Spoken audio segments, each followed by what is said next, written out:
Hi, Cassery Coast community. Sari Hooten here from CCIN. Unfortunately, Imogen Cars is unable to join us this week. She's feeling unwell, but she looks forward to joining us again next week.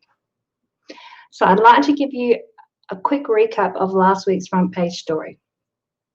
Mayfair 101 embarked on a massive real estate buying spree in November last year. It buoyed the local market and created a high level of both optimism as well as a great deal of skepticism for some locals. For Marg and Chris Lower, their property sale has been placed on hold indefinitely, and sadly, this has been caused for a little bit of an uncertain future for Marg and Chris. Their entire lives are now placed on hold. Margie and Chris acknowledge that they are but one of different people facing an uncertain future regarding their property sale. Despite their love for Mission Beach, Margie and Chris made the difficult decision to leave. When I had my diagnosis and operations, we decided to sell whilst I was still well enough to cope with and organise the move. The sale was to free up the money we require for our future together. We needed funds for the impending immunotherapy treatment, said Margie. They would prefer to face the future with their family by moving and settling closer. Time is important for them and for their families. The second thing I'd like to talk with you about today is the Palmerston Highway.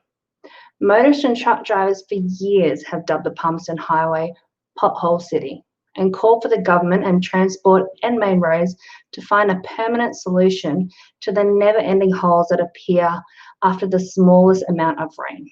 This has spurred member for Hill, Shane Knuth, to become a strong advocate for the highway, even long before it became part of his electorate. Mr. Knuth has been a Main Roads and the minister since back when he inherited the southern section of Palmerston Highway, which took in the notorious section of road between Henrietta Creek and Goolagong Creek.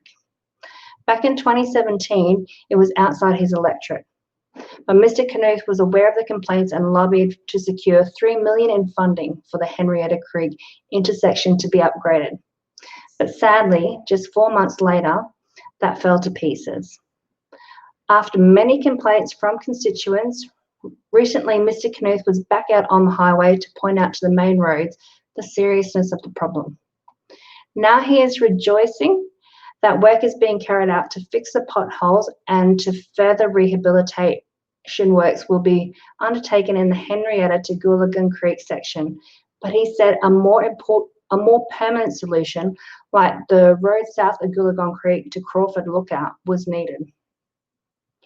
So while we are thankful the works are in the planning, now we want to see the same high standard of work undertaken like the Goolagong Creek to the Crawford's Lookout, he said.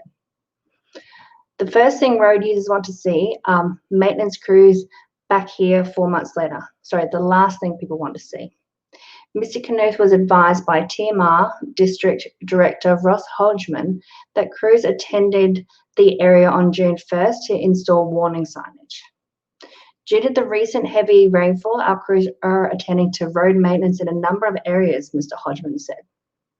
The TMR will commence a rehabilitation project at Henrietta Creek in August 2020, with works expected to be completed by March 2021, weather permitting. We are still progressing a rehabilitation on the Palmerston Highway at Bolivia near Shores Hill. He said TMR are also investigating options to improve safety at the intersection of Palmerston Highway and Henderson Drive to allow a safe B-double turning movement at the intersection. We will continue to ensure regular maintenance works and emergent repairs are carried out in a timely manner, with safety works taking priority, he said. Any further works on the Palmerston Highway will be prioritised against other important projects across the state. The third thing I want to talk with you about today is our local NRL season for 2020. Sadly, at a joint board meeting held on Monday with QRL and CDRL, this year's Cairns District Rugby League CDRL senior competition has been cancelled after all teams voted unanimously to cancel the season. This is the first time in over 70 years since the competition had started that it's been cancelled. Sorry, since the competition was cancelled back in World War II. Sorry, not since it started. So due to COVID-19, the season was going to be postponed until later in the year. However, even with restrictions being eased, several clubs voiced their concerns regarding the limit of 100 people allowed at each venue, inclusive of players and staff. Without a certain number of spectators to attend the games, clubs are not in a position to pay their players or officials or cover the running costs of their facilities.